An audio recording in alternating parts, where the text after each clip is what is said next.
Porcupine meatballs are so much fun. This 70s classic combines mince and rice to make spiky meatballs in the oven.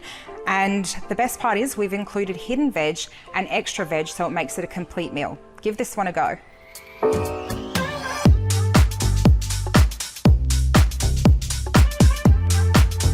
So now all I have to do is just add the remaining ingredients, and we're using beef mince, but of course, if you have chicken mince or lamb mince, pork mince, you can use those as well. Now, if you can't have eggs, we teach you how to make this egg-free. Now we're gonna add the most important ingredient, some basmati rice. This is what gives the cool porcupine effect that my kids personally love. It makes them go all like spiky.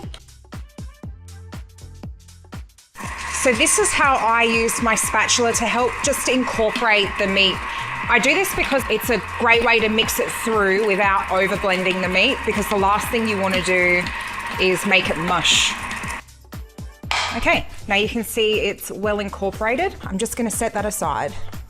So now we move on to making the sauce component, and the part that I love about this is that it's got hidden veg like many of our Skinnymixers recipes.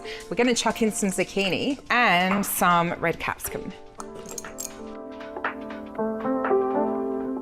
So now we're adding some passata, and I just want to give you a helpful tip. It's quite wasteful to just chuck that jar out, so I like to add just a little splash of water and give it a really good shake. And then add that back in. Now with the tomatoes, the brand that we always go for is Ardmona.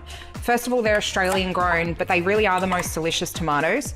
If you want to use a more budget-friendly tin of tomatoes, all I recommend doing is adding a little extra teaspoon of sugar in there to combat the acidity of some of the more budget tins of tomatoes. The magic ingredient, chicken stock concentrate. And of course, if you don't have chicken stock concentrate in the fridge, first of all, why not? But second of all you need to do is just substitute the water component with pre-made chicken stock.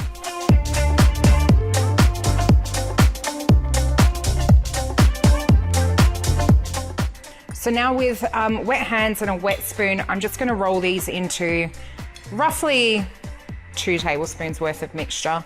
Sometimes I'm precise about this and sometimes I just don't feel like it. But the water definitely makes things a lot easier. And I hate doing this bit, to be honest. Usually I would just pass this on to someone else.